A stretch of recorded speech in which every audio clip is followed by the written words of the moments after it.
warahmatullahi wabarakatuh. 503 efek obat, efek anggur 8. Dua apa yang dikatakan Su Zipei saat itu adalah, jika masuk kelas bersama orang yang kita sukai dalam mata kuliah yang menyenangkan, itu pasti akan sangat menarik.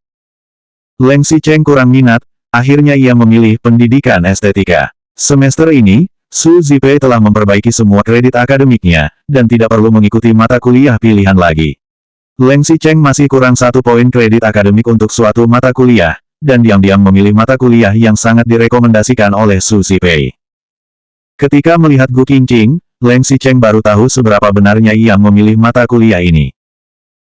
Setelah pesta Natal, Leng Xicheng bermimpi ia berpelukan dan berciuman di ruangan kecil dengan Gu Qingqing berkali-kali, bahkan, ia sampai harus mengganti celana tidurnya. Sejak kecil hingga dewasa, inilah pertama kalinya sebagai seorang pria, Leng Xicheng merasakan hal ini terhadap seorang gadis. Selain itu, gadis itu adalah gadis yang tidak begitu akrab dengannya, dan setiap kali bertemu dengannya, ia selalu memiliki pengalaman yang tidak begitu indah. Ia tahu bahwa ibu gadis itu bekerja di keluarga Su, kemudian mengetahui bahwa Gu Qingqing hanya akan datang membantu ibunya pada akhir pekan, dan biasanya tinggal di asrama kampus. Ia juga tahu kalau Gu Qingqing dan Su Zijin adalah teman sekamar, meskipun Su Zijin selalu tidak cocok dengan Gu Qingqing. Mereka adalah teman sekamar, dan Gu Qingqing akan tinggal di rumah keluarga Su pada akhir pekan. Ia secara diam-diam datang ke rumah keluarga Su dengan lebih rajin. Pada saat itu Leng Xicheng masih tidak tahu bahwa rasa suka yang samar-samar ini pada akhirnya akan terus berkembang dan akhirnya tumbuh menjadi pohon yang besar dan tinggi. Ia hanya secara intuisi ingin lebih dekat dan lebih sering berhubungan dengan Gu Qingqing. Bahkan, karena autisme pada saat kecil, Leng Xicheng juga tidak berani memberitahu Gu Qingqing tentang apa yang ia pikirkan. Mungkin karena takut ditolak, mungkin takut ia akan malu ketika orang-orang di sekitar mengetahui hal itu. Karena mereka adalah teman sekelas, kedua orang ini memiliki banyak kesempatan untuk berkomunikasi. Karena autisme, Leng Xicheng tidak pernah berpacaran dengan wanita. Dengan Su Zipei, itu hanya hubungan kerja murni, selain itu Leng Xicheng sama sekali tidak berhubungan dengannya. Ia bahkan tidak tahu bagaimana caranya berbicara dengan Gu Qingqing, bagaimana agar gadis itu memperhatikannya, bahkan terkadang ia tidak bisa menemukan alasan untuk menemuinya. Terkadang saat bertemu dengan Gu Qingqing, ia akan menyentuh hidungnya karena merasa malu dan menggunakan Su Zipei sebagai alasan. Apakah Su Zipei ada di sini? Tidak masalah jika tidak ada, aku akan menunggu sebentar, ada sesuatu yang ingin aku diskusikan dengannya. Setelah itu, ia akan selalu menginstruksikan Gu Qingqing untuk menyajikan teh dan air, dan bersembunyi di samping untuk melihatnya sibuk sendiri. Ia sama sekali tidak tahu, Su Zijin menggunakan hal itu untuk memukul satu-satunya kepercayaan diri yang ada pada Gu Qingqing. Hubungan Kak Xicheng dan Kak Su Zipei sangat baik, dia akan datang untuk menemuinya setiap kali. Putri seorang pembantu hanyalah putri seorang pembantu, bahkan tidak pantas iri hati. Sekarang mereka adalah teman sekelas, Leng Xicheng akhirnya punya alasan yang layak seperti menyalin catatan. Karena itu, setiap kali di kelas, Gu Qingqing memiliki pekerjaan tambahan, yakni membuat catatan. Karena Leng Xicheng kadang-kadang akan kehilangan konsentrasi di kelas, Gu Qingqing harus meminjami Leng Xicheng catatannya. Dosen itu berkata dengan cepat di depan, untuk mencatat semuanya, Gu Qingqing akan menulisnya dengan tulisan tangan yang terlihat seperti tulisan cakar ayam. Tetapi ketika akan meminjamkan catatannya kepada Leng Xicheng, ia akan kembali ke asrama untuk membuat satu catatan lagi. Ia mencatat dengan menggunakan tulisan indah yang teratur untuk memberikannya kepada Leng Xicheng. Jelas Leng Xicheng telah mendengarkan materi setiap kelas, tapi setiap kali sebelum masuk kelas, ia akan mengajaknya keluar terlebih dahulu, di kafe dekat kampus sambil memegang buku catatan Gu Qingqing yang sudah ditulis dengan sangat indah dan bersih. Ia menundukkan kepala dan menulis dengan pelan. Bahkan untuk tinggal bersamanya sedikit lebih lama, ia akan sengaja menulis dengan sangat pelan, sangat pelan. 504 efek obat, efek anggur 9. Satu memikirkannya sekarang, sebenarnya pada saat itu, Leng Xicheng juga pernah membacakan puisi cinta padanya, apalagi hal itu dilakukan di depan semua orang di kelas. Pada akhir semester, dosen mengumumkan ujian akhir semester khusus. Mahasiswa laki-laki dan perempuan di kelas membacakan puisi pada satu sama lain, puisi cinta atau persahabatan pun boleh, tetapi harus membacakannya dengan baik dan penuh emosi, jika tidak maka akan dinyatakan tidak lulus ujian.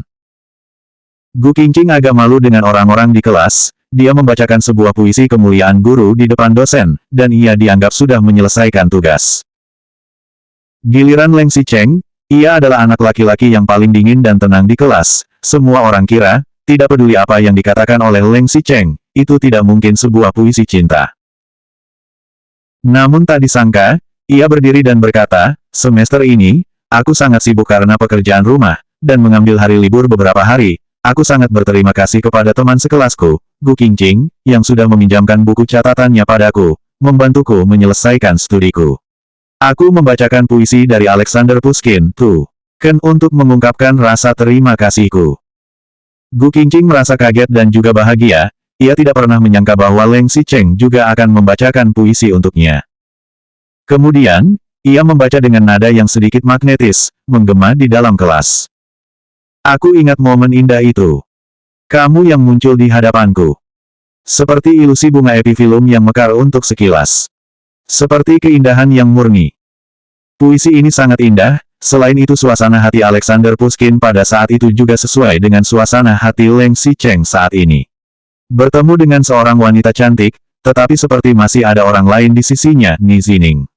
Leng Xicheng ingin mengungkapkan perasaannya, tetapi juga tidak dapat mengungkapkannya. Dan akhirnya ia dapat membuat sebuah puisi kecil untuknya, tetapi malah direbut kembali lagi. Saat itu, cinta adalah bunga yang mekar untuk sekilas. Cinta juga tenggelam dalam ingatan bertahun-tahun kemudian. Sebelum bertemu dengan Gu Qingqing, Leng Xicheng tidak pernah tahu bahwa cinta akan begitu indah, dan bisa menyelamatkannya dari belenggu autisme. Seperti kata-kata pada puisi itu. Hatiku bergema dalam kegembiraan.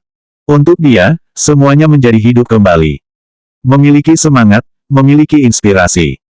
Memiliki kehidupan, air mata, dan juga cinta. Setelah membaca kata terakhir, sisa suaranya bergema untuk waktu yang lama.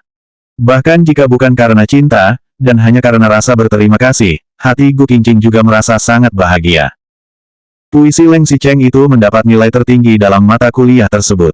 Wajah Gu Qingqing memerah hingga akhir kelas, matanya bergetar, bibirnya sedikit terangkat dengan bahagia. Dia terus begitu hingga Xicheng, pertemuan ringkasan serikat mahasiswa akhir semester ini akan segera dimulai, hanya tinggal menunggumu saja. Begitu bel akhir kelas baru berbunyi, Su Zipei membuka pintu dan masuk ke kelas, dan menghilangkan semua perasaan bahagia Gu Qingqing dalam sekejap. Kereta labu yang tanpa Cinderella, bel berbunyi, semuanya harus kembali seperti semula.